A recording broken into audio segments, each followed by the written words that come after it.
বন্ধুরা, স্বাগত তোমাদের আমাদের এই চ্যানেলে, যেখানে প্রতিটি গল্প হৃদয়ের গভীরে পৌঁছে যায় এবং জীবনের অজানা সত্যগুলো উন্মোচন করে। আজকের গল্পটি এক অসাধারণ সাহসী নারীর, যার জীবনের লড়াই আর অটুট সংকল্প তোমাদের মুগ্ধ করবে। এটি একটি গল্প যেখানে একজন নারী তার হারানো সম্মান ফিরিয়ে আনার জন্য অসম সাহসে একটি শর্ত রাখে, যা শুধু কোর্টরুম নয়, প্রতিটি শ্রোতার হৃদয়কেও নাড়া দেবে। তাই এই হৃদয়স্পর্শী ও প্রেরণাদায়ক গল্প অনন্য শর্ত সম্পূর্ণ শোনো, কারণ এর প্রতিটি মুহূর্ত তোমাকে জীবনের এক নতুন দৃষ্টিভঙ্গি দেবে। কোর্টে চলছিল তালাকের মামলা, কিন্তু তখনই স্ত্রী জজ সাহেবের সামনে এমন একটি শর্ত রাখল যে কোর্টরুমে উপস্থিত উকিল, লোকজন এবং এমনকি জজ সাহেব নিজেও তার চেয়ার থেকে নড়ে গেল। ঢাকার মিরপুর কোর্টে তালাকের একটি মামলার শুনানি চলছিল। জজ সাহেব তার চোখ ফাইল থেকে তুলে সামনে দাঁড়ানো মহিলার দিকে তাকাল। শ্রীমতী ফাতেমা বেগম, তুমি কি তোমার স্বামী আলী হোসেনের সঙ্গে তালাকের জন্য সম্মত? কোর্টরুমে একটি নীরবতা ছড়িয়ে পড়ল। সবার চোখ ফাতেমার উপর ছিল। ফাতেমা একটি গভীর নিঃশ্বাস নিল এবং তার ভেতরের সমস্ত সাহস জোড়ো করে বলল, জি জজ সাহেব, আমি তালাক দিতে প্রস্তুত, কিন্তু আমার একটি শর্ত আছে। যতক্ষণ না সেই শর্ত পূরণ হবে, আমি তালাকের কাগজে সই করব না। এই একটি বাক্য কোর্টরুমের এক ঘেমিকে এক ঝটকায় ভেঙে দিল। উকিলরা একে অপরের দিকে তাকাল। আলীর মুখ ফ্যাকাশে হয়ে গেল। বিচারপতি আব্দুল হক তার চেয়ারে সোজা হয়ে বসল। তিনি বিস্ময়ের সঙ্গে ভ্রু কুঁচকাল। তার দীর্ঘ ক্যারিয়ারে তিনি অনেক কিছু দেখেছিল, কিন্তু এমন পরিস্থিতি প্রথমবার এল। তিনি তার চশমা নাকের ওপরে আরও উঠিয়ে জিজ্ঞাসা করল, শর্ত? কি শর্ত?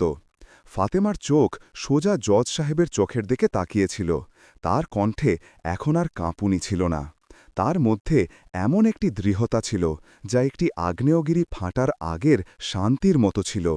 তালাকের কাগজে সই করার আগে আমি আমার স্বামীর সঙ্গে তার ঘরে একজন স্ত্রীর সম্পূর্ণ অধিকার নিয়ে একটি শেষ রাত কাটাতে চাই। এটি শুনতেই কোর্টরুমে যেন বিস্ফোরণ হল। আলীর মুখ লজ্জায় এবং রাগে লাল হয়ে গেল। সেখানে দাঁড়ানো লোকজনের মুখ হাঁ হয়ে গেল। আলীর উকিল প্রায় তার চেয়ার থেকে লাফিয়ে উঠল। আপত্তি মাই লর্ড, আপত্তি! এটা কি অশ্লীলতা! এই দাবি সম্পূর্ণ অযৌক্তিক, অবৈধ এবং লজ্জাজনক। এটা কোর্ট নয়, কোনো তামাশা বানিয়ে দেওয়া হয়েছে। আমার মক্কেলের চরিত্র হননের এটি একটি ষড়যন্ত্র। এটি কোর্টের মূল্যবান সময় নষ্ট করার চেষ্টা। আমি আবেদন করছি যে এই হাস্যকর দাবি তৎক্ষণাৎ। শান্ত হন মিস্টার রহমান। বিচারপতির ভারী কণ্ঠ তাকে চুপ করিয়ে দিল। তার অভিজ্ঞ চোখ ফাতেমার মুখ পড়ার চেষ্টা করছিল। শ্রীমতী বেগম, জজ সাহেব গম্ভীরভাবে বলল, তুমি যে দাবি করছো তা খুবই অস্বাভাবিক, কিন্তু আমি জানতে চাই এই অদ্ভুত শর্তের পেছনের কারণ কি। আমি তোমাকে সুযোগ দিচ্ছি যে তুমি কোনো ভয় ছাড়াই তোমার কথা বলো। এই ৫ বছরে আমার স্বামী আমাকে কখনো তার স্ত্রী মনে করেননি। আমি এই বাড়িতে একজন বউ হয়ে এসেছিলাম, কিন্তু একজন কাজের লোক হয়ে থেকে গেছি। জজ সাহেব বুঝল যে এটি শুধু একটি তালাকের মামলা নয়, বরং একজন নারীর অস্তিত্ব এবং সম্মানের প্রশ্ন। তিনি আলীর দিকে তাকাল, যার মাথা লজ্জায় ঝুঁকেছিল। তারপর ফাতেমা বলল, জজ সাহেব, আজ থেকে ৫ বছর আগে আমি ২৫ বছরের একটি মেয়ে ছিলাম, যার চোখে হাজারো স্বপ্ন ছিল।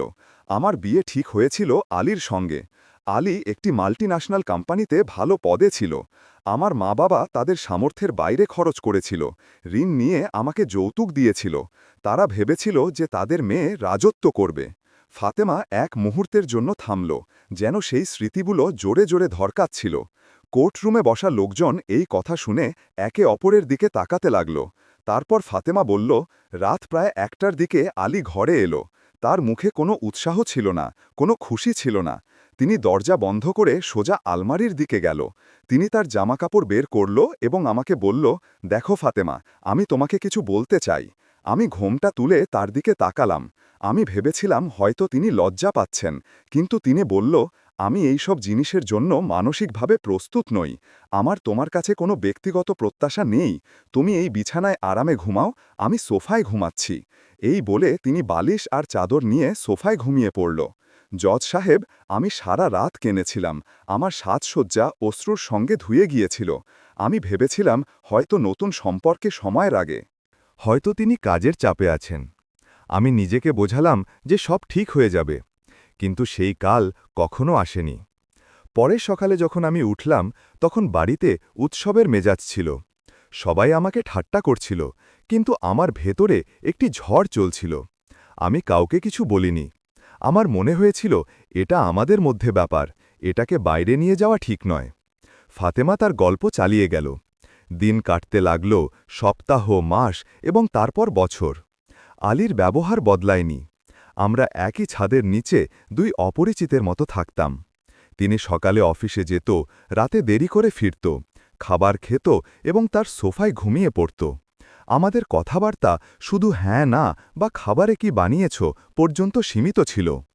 আলীর উকিল মাঝখানে বাধা দেওয়ার চেষ্টা করল। ইয়র অনার, আমার মক্কেল তাকে সমস্ত বৈষয়িক সুখ সুবিধা দিয়েছেন, একটি ভালো বাড়ি, কাজের লোক, টাকা। ফাতেমা রাগে তার দিকে তাকাল। একজন নারীর কি শুধু এটাই দরকার উকিল সাহেব? একজন স্ত্রী কি দুটো মিষ্টি কথা, একটু সম্মান, একটু ভালোবাসার অধিকারী নয়? তিনি আবার জজ সাহেবের দিকে তাকিয়ে বলতে শুরু করল, জজ সাহেব, আমি তার সঙ্গে অনেকবার কথা বলার চেষ্টা করেছি। আমি জিজ্ঞাসা করেছি, আলী, আমার কি কোনো ভুল হয়েছে? তুমি কি আমার উপর রাগ করেছ? যদি তোমার কিছু পছন্দ না হয় তাহলে বলো, আমি নিজেকে বদলে ফেলব। তিনি সব সময় একই উত্তর দিত, না ফাতেমা, এমন কিছু নয়, শুধু আমার একটু সময় দরকার, প্লিজ আমার উপর চাপ দিও না। তার এই একটু সময় একটি কখনো শেষ না হওয়া অপেক্ষায় পরিণত হয়েছিল। আমি তার জন্য শুধু একজন গৃহকর্মী ছিলাম। আমি ভেবেছিলাম আমার ভালোবাসা আর সেবায় তার হৃদয় গলে যাবে, কিন্তু কিছুই বদলায়নি। বিনিময়ে আমি পেয়েছি শুধু একাকিত্ব আর এমন একটি নীরবতা যা আমাকে গিলে ফেলতে চাইত। তার বন্ধুরা বাড়িতে আসত, তখন আলী পৃথিবীর সেরা স্বামী হওয়ার নাটক করত। কিন্তু যেই অতিথিরা দরজা দিয়ে বেরিয়ে যেত, আমাদের মুখের মুখোশ খুলে যেত, আর বাড়ির সেই নীরবতা আমাকে গিলতে শুরু করত। আমি আমার খবর কাকে বলতাম? আমি কি বলতাম তাদের? আমি কিভাবে বলতাম যে আমাদের মধ্যে স্বামী স্ত্রীর কোনো সম্পর্কই নেই? আমি অজুহাত তৈরি করতাম, মা, এখনও তিনি ক্যারিয়ারের উপর মনোযোগ দিচ্ছেন, আলী এখনও সন্তান চায় না। ফাতেমার গলা বুঝে এলো। এই মিথ্যে আমাকে ভেতর থেকে ফাঁপা করে দিচ্ছিল। কোনো বিয়ের অনুষ্ঠানে বা পারিবারিক অনুষ্ঠানে যাওয়া আমার জন্য একটি যন্ত্রণার মতো ছিল। আত্মীয়, প্রতিবেশী, পরিচিত সবাই একই প্রশ্ন করত, ফাতেমা, কবে তোমার কোল ভরবে? কিছু মহিলা আমার পেটের দিকে এমনভাবে তাকাত যেন এক্স-রে করছে। তাদের সহানুভূতিপূর্ণ দৃষ্টি আমাকে তীরের মতো বিদ্ধ করত। লোকজন ফিসফিস করে বলত, নিশ্চয়ই এর মধ্যে কোনো ত্রুটি আছে, দেখতে তো ভালোই, তাহলে কি ব্যাপার? আজকালকার মেয়েদের খাওয়া দাওয়াই এমন, আরে কোথাও কোনো চিকিৎসা কেন করায় না? জজ সালিব, আমি প্রতিদিন মরছিলাম। এক রাতে আমি সাহস করে আলীর সঙ্গে কথা বললাম। আমি বললাম, আলী, লোকজন কথা বলে, যদি কোনো মেডিকেল সমস্যা থাকে তাহলে আমাদের একবার ডাক্তারের সঙ্গে পরামর্শ করা উচিত, এতে লজ্জার কিছু নেই। এটি শুনতেই তিনি রেগে গেল। তিনি প্রথমবার আমার ওপর চিৎকার করল। আমি শহরের সবচেয়ে বড় গাইনোকোলজিস্টের কাছে গিয়েছিলাম। সমস্ত পরীক্ষা হয়েছিল। ডাক্তার বলল, তোমার রিপোর্ট একদম স্বাভাবিক, তুমি মা হওয়ার যোগ্য। সেই দিন আমি খুশি হওয়ার বদলে আরও ভেঙে পড়লাম, কারণ এখন আমার কাছে কোনো অজুহাত ছিল না। এখন আমার শ্বশুরবাড়িতে আমার ওপর দোষ চাপানো শুরু হয়েছিল। আমার শাশুড়ি, যিনি আগে অনেক ভালোবাসা দেখাত, এখন তাচ্ছিল্য করতে শুরু করেছিল। পুজো, ব্রত, মানত তিনি আমাকে সব কিছু করিয়েছিল। আমাকে প্রতিটি বাবা, প্রতিটি পীরের কাছে নিয়ে যাওয়া হয়েছিল, কিন্তু যখন কিছুই হলো না তখন তিনি আমাকে বাঝা বলতে শুরু করল। তিনি জানত যে তার ছেলে আমার কাছে আসে না, কিন্তু একজন মা তার ছেলের ত্রুটি কিভাবে স্বীকার করবে? সমস্ত দোষ আমার ওপর চাপিয়ে দেওয়া হলো। জজ সাহেব, আমি ভেবেছিলাম হয়তো আজ কিছু বদলাবে। আমার মনে আশা জেগেছিল। আমার মনে হয়েছিল যে হয়তো আজ রাতে আলী আমাকে সেই উপহার দেবেন। হয়তো আজ তিনি তার এত বছরের ঠান্ডা ব্যবহারের জন্য ক্ষমা চাইবেন। কিন্তু সেই রাতে তিনি বাইরে চলে গেল। আমি কাঁপা কণ্ঠে জিজ্ঞাসা করলাম, তুমি তুমি কোথায় যাচ্ছ? আর এটা এটা কার জন্য? তিনি খুব উদাসীনভাবে বলল, এটা সারার জন্য। আজ তার জন্মদিনের পার্টি, আমি সেখানে যাচ্ছি, ফিরতে দেরি হবে। তার মুখে এমন একটি তৃপ্তি ছিল যা আমি গত ৩ বছরে কখনো দেখিনি। তার জামা কাপড় থেকে একটি অচেনা মহিলার পারফিউমের গন্ধ আসছিল। সেই দিন আমার মনে সন্দেহের বীজ পড়ল। আমি তদন্ত শুরু করলাম। একদিন সাহস করে তার ফোন চেক করলাম, যা আমি আগে কখনো করিনি। আমি তার পাসওয়ার্ড জানতাম, কারণ একবার তিনি আমার সামনে খুলেছিল। ফোনে সারার নামে নম্বর সেভ ছিল। তাদের চ্যাট, ছবি এবং ভালোবাসার বার্তায় ভরা ছিল। I love you, miss you, একসঙ্গে ঘুরতে, হাসতে, মজা করার ছবি। এগুলো পড়ে আমার হাত কাঁপতে লাগল। আমার মাথা ঘুরছিল। তিনি অন্য কারোর ওপর তার ভালোবাসা উজাড় করছিল। এখন আমি বুঝলাম যে তিনি রাতে ঘুরতে যাওয়ার অজুহাতে ঘর থেকে বারান্দায় কেন চলে যেত। তিনি গভীর রাত পর্যন্ত সারার সঙ্গে ফোনে কথা বলত। যে মানুষটির জন্য আমি এত বছর ধরে কাঁদছিলাম, তিনি অন্য কারোর সঙ্গে তার জীবনের সবচেয়ে সুখের মুহূর্ত কাটাচ্ছিল। সেই রাতে আমি ঘুমাতে পারিনি। আমার ভেতরে রাগ, ব্যথা এবং অপমানের একটি লাভা ফুটছিল। পরের দিন যখন আলী অফিসের জন্য প্রস্তুত হচ্ছিল, আমি তাকে থামালাম। আমি বললাম, আলী, আমার তোমার সঙ্গে কিছু কথা আছে। তিনি সেই একই রটানো উত্তর দিল, তিনি আমার বন্ধু। আমি বললাম, শুধু বন্ধু, নাকি সেই যার জন্য তুমি আমাকে আজ পর্যন্ত স্পর্শও করনি? জজ সাহেব, সেই দিন প্রথমবার আমি আলীর চোখে ভয় দেখলাম। সত্য বেরিয়ে আসার ভয়। তিনি চুপ হয়ে গেল। তার নীরবতা তার স্বীকারোক্তি ছিল। আমি চিৎকার করে উঠলাম, কেন, কেন আমার সঙ্গে এমন করলে? যদি অন্য কাউকে ভালোবাসতে, তাহলে আমার সঙ্গে বিয়ে করলে কেন? আমার জীবন নষ্ট করলে কেন? তিনি ধীরে কণ্ঠে বলল, আমি বাড়ির লোকজনকে না করতে পারিনি। তারা সারার জন্য কখনো রাজি হতো না, কারণ সে অন্য সম্প্রদায়ের। আমি ভেবেছিলাম বিয়ের পর আমি তোমাকে সব বলে দেব, কিন্তু সাহস হয়নি। সাহস হয়নি? আমি পাগলের মতো হাসতে লাগলাম। বছরের পর বছর একজন নারীকে ধোকায় রাখার জন্য সাহস লাগে, আলী, সত্য বলার জন্য নয়। তুমি শুধু আমাকে নয়, তোমার মা বাবাকেও ধোকা দিয়েছ। আমি জিজ্ঞাসা করলাম, তাহলে এখন কি? তুমি কি তার সঙ্গে বিয়ে করতে চাও? তিনি মাথা নিচু করে বলল, হ্যাঁ, আমি তোমার কাছে তালাক চাই। জজ সাহেব, সেই দিন আমার সমস্ত স্বপ্ন, আমার সমস্ত ধৈর্য, সব কিছু ভেঙে চুরমার হয়ে গেল। আমি ভেবেছিলাম আমার শাশুড়ি আমার ব্যথা বুঝবেন, কিন্তু আমি ভুল ছিলাম। একদিন আমার শাশুড়ি আমার ঘরে এলো। তিনি বড় আদর করে আমার মাথায় হাত বুলিয়ে বলল, বেটা, আমি সব জেনে গেছি। আলী যা করেছে তা ভুল, কিন্তু এখন যা হয়েছে তা হয়েছে। আমি আশার সঙ্গে তার দিকে তাকালাম। তিনি বলল, দেখো বেটা, তুমি তো আমাদের মেয়ের মতো।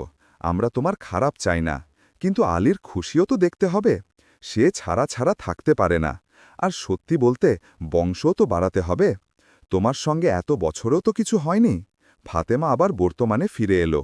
সে তার চোখের জল মুছল, এবং তার কণ্ঠে এখন একটি নতুন শক্তি ছিল। জজ সাহেব, বাড়ি ফিরে আমি একজন ভালো উকিলের সঙ্গে যোগাযোগ করলাম এবং তালাকের মামলা দায়ের করলাম। আমি ভরণপোষণ এবং সম্পত্তিতে আমার অংশের দাবি করলাম। যখন আলী এটি জানল, তখন সে এবং তার পরিবার হতবাক হয়ে গেল। আলী আমাকে ফোন করে বলল, তুমি কখনো একটি পয়সা আয় করনি, তোমার কিসের ভরণপোষণ চাই? সেই দিন আমি বললাম, আলী, আমি 5 বছর ধরে তোমার বাড়িতে বিনা পারিশ্রমিকে কাজের লোকের মতো কাজ করেছি। আমি তোমার মায়ের সেবা করেছি, বাড়ি সামলেছি। এটি ভরণপোষণ নয়, আমার 5 বছরের পরিশ্রমের বেতন, যা আমি তোমার কাছ থেকে সুদ সমেত আদায় করব। তিনি আমার সঙ্গে এই সম্পর্ক চালাতে চাননি। তারা আমার ওপর চরিত্রহীনতার অভিযোগ তুলেছিল। যে নারী 5 বছর ধরে তার স্বামীর জন্য অপেক্ষা করেছে, তাকেই চরিত্রহীন প্রমাণ করার চেষ্টা করা হয়েছিল। তারা আমাকে এতটাই ভেঙেছে, এত অপমান করেছে যে আমি ভেতর থেকে মরে গেছি, কিন্তু আমি দাঁড়িয়ে থেকেছি। আজ যখন আমাদের সম্পর্ক শেষ হতে চলেছে, তখন আমি এই শর্ত রেখেছি। এই শর্ত কোনো শারীরিক সুখ বা বাসনার জন্য নয়। জজ সাহেব, ফাতেমার কণ্ঠ এখন কোর্টরুমে গুঞ্জন করছিল। আলী আমাকে 5 বছর ধরে এমন অনুভব করিয়েছে যে আমি কারো ভালোবাসার যোগ্য নই। আমার এই শর্ত আমার ভাঙা আত্মসম্মান জোড়ার একটি চেষ্টা। আমি তালাকের আগে একটি রাতের জন্য নিজেকে বলতে চাই যে আমি একজন সম্পূর্ণ নারী। আমি চাই আলী অন্তত একটি রাতের জন্য আমাকে তার স্ত্রী মানুক, সেই অধিকারে যা তিনি 5 বছর আগে সমাজের সামনে আমাকে দিয়েছিল। আমি সেই বাড়ি থেকে একজন পরিত্যক্ত নারী হয়ে নয়, বরং একজন স্ত্রী হয়ে বিদায় নিতে চাই। এটি আমার আত্মসম্মানের লড়াই। ফাতেমার কথা শুনে কোর্টরুমে অনেক মহিলার চোখ ভিজে গেল। এই শর্ত আলী হোসেনের সেই অহংকার ভাঙার জন্য, যিনি ভাবেন যে টাকা আর ধোঁকা দিয়ে তিনি সবকিছু করতে পারেন এবং একজন নারীর জীবন পিষে এগিয়ে যেতে পারেন। আমি চাই সেই রাতে তার প্রতিটি ভুলের জন্য অনুশোচনা হোক, তিনি আমার চোখে সেই ব্যথা দেখুক যা তিনি আমাকে 5 বছর ধরে দিয়েছেন। আমি চাই যখন তিনি পরের সকালে উঠবেন তখন তার হৃদয়ে এমন একটি বোথা থাকুক যা তাকে সারা জীবন মনে করিয়ে দেবে যে তিনি একটি জীবন্ত, স্বপ্নে ভরা মেয়ের আত্মার হত্যা করেছেন। এটি আমার প্রতিশোধ নয় জজ সাহেব, এটি আমার ন্যায়, আমার সেই 5 বছরের হিসাব যা এখন কখনো ফিরে আসবে না। কোর্টরুমে গভীর, ভয়াবহ নীরবতা ছিল। সবাই ফাতেমার কথায় স্তব্ধ হয়ে গিয়েছিল। জজ সাহেব আলীর দিকে তাকালো, যিনি ঘামে ভিজে গিয়েছিল এবং দেয়ালের দিকে তাকিয়েছিল। মিস্টার হোসেন, তোমার কি কিছু বলার আছে? আলীর উকিল আবার দাঁড়ালো। জজ সাহেব উকিলকে উপেক্ষা করে সরাসরি আলীর কাছে জিজ্ঞাসা করল, আমি তোমাকে জিজ্ঞাসা করছি মিস্টার হোসেন, তোমার স্ত্রী যা কিছু বলেছে তা কি সত্য? শুধু হ্যাঁ বা নায় উত্তর দাও। তুমি কি 5 বছর ধরে তার সঙ্গে স্বামী স্ত্রীর সম্পর্ক পালন করনি? আলীর চোখ মেঝেতে গেঁথেছিল, তিনি কিছু বলতে পারছিল না। উত্তর দাও। জজ সাহেবের কণ্ঠ গুঞ্জে উঠল। আলী কাঁপা, প্রায় শোনা না যাওয়া কণ্ঠে বলল, জি জি হ্যাঁ। কেন? কারণ আমি সারাকে ভালোবাসতাম। আর এটাও কি সত্য যে তুমি বিবাহিত হয়েও মিস সারার সঙ্গে সম্পর্কে ছিলে, তার কাছে যেতে, তার সঙ্গে সময় কাটাতে? আলী চুপ রইল। ফাতেমা চিৎকার করে উঠল, বলো আলী, এই আদালতকে বলো, তুমি আমার অংশের প্রতিটি মুহূর্ত, প্রতিটি খুশি, প্রতিটি আপনত্ব কাকে দিয়েছ? আলী প্রায় ফিসফিস করে স্বীকার করল, হ্যাঁ। এই স্বীকারোক্তি মামলার রুখ পাল্টে দিল। আলীর উকিলও চুপচাপ তার চেয়ারে বসে পড়ল। এখন আর বলার কিছু ছিল না। জজ সাহেব কিছুক্ষণ গভীর চিন্তায় ডুবে রইল, তারপর বলল, আমি মিস সারার সঙ্গে কথা বলতে চাই। এটি শুনে আলী এবং তার উকিলের হুঁশ উড়ে গেল। ইয়োর অনার, কিন্তু তার এই মামলার সঙ্গে কি সম্পর্ক? সম্পর্ক আছে উকিল সাহেব, তিনি এই ত্রিভুজের একটি গুরুত্বপূর্ণ অংশ। আমি জানতে চাই, তিনি কি এই সব বিষয়ে অবগত ছিলেন যে তিনি একজন বিবাহিত পুরুষের সঙ্গে সম্পর্কে আছেন, যার স্ত্রী একই বাড়িতে থাকেন? আদালত সত্যের প্রতিটি স্তরে পৌঁছাতে চায়। আদালত সারাকে পরের সপ্তাহে হাজির হওয়ার জন্য সমন জারি করল। আলী এবং তার পরিবার বুঝল যে যদি সারা আদালতে হাজির হয় তাহলে তাদের মামলা সম্পূর্ণ দুর্বল হয়ে যাবে এবং সমাজে তাদের বাকি থাকা ইজ্জত মাটিতে মিশে যাবে। তারা ফাতেমার উপর চাপ সৃষ্টি করার সব রকম চেষ্টা করল। আলীর বাবা ফাতেমার বাবাকে ফোন করে হুমকি দিল, তোমার মেয়েকে বোঝাও, নইলে ভালো হবে না, আমাদের পৌঁছ কতদূর তুমি জানো না। তার শাশুড়ি তাকে ফোন করে মানসিকভাবে ব্ল্যাকমেল করার চেষ্টা করল, বেটা, বাড়ির কথা রাস্তায় কেন তুলছ? যা হয়েছে তা হয়েছে, তুমি তোমার শর্ত ফিরিয়ে নাও, আমরা তোমাকে মুখ দেখানো টাকা দেব। এমনকি আলী নিজে তাকে বেশ কয়েকটি মেসেজ পাঠালো, ফাতেমা, প্লিজ সারাকে মাঝখানে টেনো না, তার কোনো দোষ নেই, তুমি যা বলবে আমি করতে প্রস্তুত, তুমি কত টাকা চাও, শুধু এই মামলা ফিরিয়ে নাও। কিন্তু ফাতেমা এখন সেই পুরনো, ভীত, সংকোচী মেয়ে ছিল না। 5 বছরের অপমান এবং আদালতের লড়াই তাকে পাথর করে দিয়েছিল। সে কোনো ফোনের উত্তর দেয়নি, কোনো মেসেজের জবাব দেয়নি। সে জানত যে এটি তার লড়াইয়ের শেষ ধাপ এবং এখন সে পিছু হটতে পারে না। পরের শুনানিতে কোর্টরুম লোকে লোকারণ্য ছিল। সবার চোখ কাঠগোড়ায় দাঁড়ানো সারার ওপর ছিল। সে একজন আধুনিক, আত্মবিশ্বাসী কর্মজীবী মেয়ে ছিল, কিন্তু আজ তার মুখে উদ্বেগ এবং বিভ্রান্তি স্পষ্ট দেখা যাচ্ছিল। বিচারপতি তাকে জিজ্ঞাসা করল, মিস সারা, তুমি কি আলী হোসেনকে চেনো? জি, আমরা একসঙ্গে কাজ করতাম। তুমি কি জানো যে তিনি বিবাহিত? সারা আলীর দিকে একবার তাকালো এবং তারপর বলল, হ্যাঁ, এখন জানি। এখন জানো? এর মানে কি? সারা গভীর নিঃশ্বাস নিল। জজ সাহেব, আলী আমাকে বলেছিল যে তার বিয়ে হয়েছে, কিন্তু তা একটি মৃত সম্পর্ক। আলী বলেছিল যে তার স্ত্রী মানসিকভাবে অস্থির, ঝগড়াটে এবং তাকে নির্যাতন করে। তিনি বলেছিল যে তারা বছরের পর বছর ধরে আলাদা থাকে, শুধু আইনি তালাকের অপেক্ষায় আছে। তিনি আমাকে বিশ্বাস করিয়েছিল যে তিনি শীঘ্রই তালাক নিয়ে আমার সঙ্গে বিয়ে করবেন। এটি ফাতেমার জন্যও একটি নতুন এবং চমকপ্রদ উদ্ঘাটন ছিল। আলী শুধু তাকেই নয়, সারাকেও ধোকায় রেখেছিল। তিনি দুজনের জীবন নিয়ে খেলেছিল। সারার চোখে জল এলো। আমি এখানে এসে জানলাম যে ফাতেমাজি একদম সুস্থ এবং তিনি 5 বছর ধরে একই বাড়িতে থাকেন, একজন স্ত্রীর অধিকারের অপেক্ষায় থাকেন। আলী আমাকে মিথ্যা বলেছিল। যদি আমি সত্যের একটুও ধারণা পেতাম তাহলে আমি কখনোই এই সম্পর্কে এগোতাম না।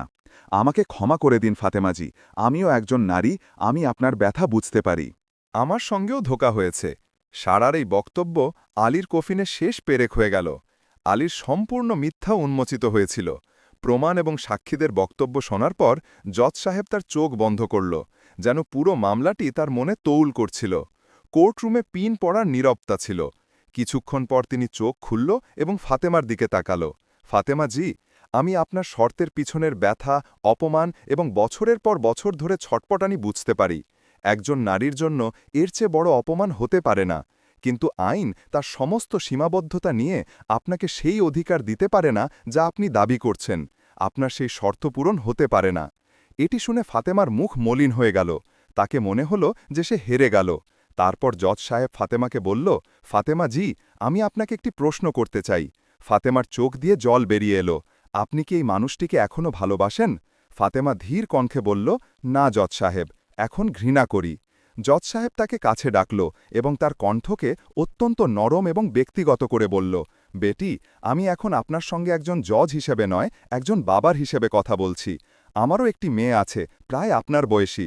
তিনি তার ড্রয়ার থেকে তার মানিব্যাগ বের করল এবং তা থেকে একটি হাস্যোজ্জ্বল মেয়ের ছবি বের করে ফাতেমার থেকে বাড়িয়ে দিল।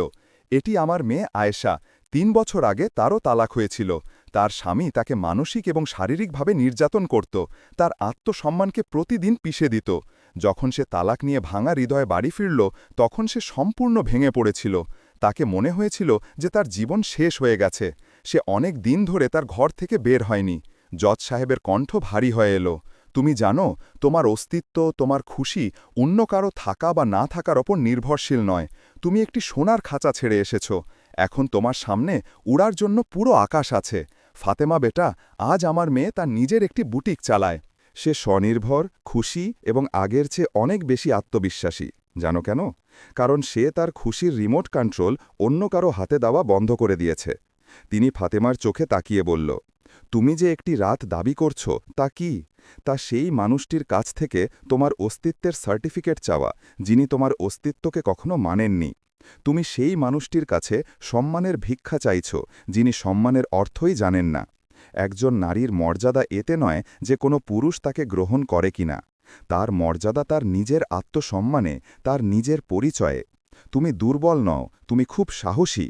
তুমি ৫ বছর ধরে একটি মিথ্যা এবং ফাঁপা সম্পর্ক পালন করেছ। এটি তোমার সহনশীলতা। আজ তুমি তোমার অধিকারের জন্য এখানে দাঁড়িয়ে আছো, এটি তোমার সাহস। এই সাহসকে সঠিক দিশায় নিয়ে যাও। এই মানুষটির কাছে একটি রাত নয়, তোমার পুরো জীবন ফিরিয়ে চাও। এই সম্পর্কের শৃঙ্খল থেকে নিজেকে মুক্ত করো এবং একটি নতুন পরিচয় তৈরি করো। এমন পরিচয় যার জন্য কোনো আলী হোসেনের নামের প্রয়োজন নেই। তুমি শুধু ফাতেমা, এবং এটিই তোমার সবচেয়ে বড় শক্তি। বিচারপতির এই কথাগুলো ফাতেমার ক্ষতের উপর মলেমের মতো লাগছিল। তার চোখ দিয়ে জল ঝরছিল, কিন্তু আজ এই অশ্রু অসহায়ত্বের নয়, বরং একটি নতুন শক্তি এবং নতুন পথ পাওয়ার ছিল। তার পথ স্পষ্ট দেখা যাচ্ছিল। কিন্তু ফাতেমা আরও বলল, এবং এবার তার কণ্ঠে কোনো যাচনা ছিল না, বরং অধিকার ছিল। আমি এই ব্যক্তির কাছ থেকে তালাক চাই এবং আমার নষ্ট হওয়া ৫টি মূল্যবান বছরের ক্ষতিপূরণ চাই। আমি আমার সঙ্গে হওয়া মানসিক নিষ্ঠুরতার ন্যায় চাই। এরপর যা হল তা কোর্টের ইতিহাসে একটি দৃষ্টান্ত হয়ে গেল। বিচারপতি আব্দুল হক শুধু ফাতেমার তালাককে তৎক্ষণাৎ অনুমোদন করলেন না, বরং আলী হোসেনকে তার মানসিক নিষ্ঠুরতা এবং ধোঁকার জন্য একটি কঠোর এবং শিক্ষণীয় রায় ঘোষণা করল। তিনি আলীকে আদেশ দিল যে তিনি ফাতেমাকে ক্ষতিপূরণ হিসাবে ২৫ লক্ষ টাকার একটি এককালীন অর্থ এবং তার ফ্ল্যাটে ৫০% অংশ তৎক্ষণাৎ দেবেন। শুধু তাই নয়, আদালত তাকে প্রতি সপ্তাহান্তে কাছের একটি মহিলা আশ্রয়ে ৩ মাস ধরে সম্প্রদায় সেবা করার আদেশও দিল, যাতে তিনি একজন নারীর সম্মান এবং ব্যথার অর্থ স্থানীয়ভাবে বুঝতে পারেন। এই রায় শুনে আলী এবং তার পরিবারের ওপর যেন বজ্রপাত হল। তাদের অহংকার, তাদের টাকা, তাদের দম্ভ সবকিছু কোর্টরুমেই চুরমার হয়ে গেল। কোর্ট থেকে বেরিয়ে আসার সময় ফাতেমার মাথা উঁচু ছিল। তার পদক্ষেপ দৃঢ় ছিল। সে মুক্ত ছিল, শুধু একটি সম্পর্ক থেকে নয়, বরং তার অতীতের বোঝা থেকেও। ফাতেমা জি, আমি কি আপনার সঙ্গে ২ মিনিট কথা বলতে পারি? একটি পরিচিত কণ্ঠ তাকে থামাল। ফাতেমা থামল। এটি ছিল সারা। সারা বলল, আমি জানি ক্ষমা চাওয়ায় আপনার ব্যথা কমবে না।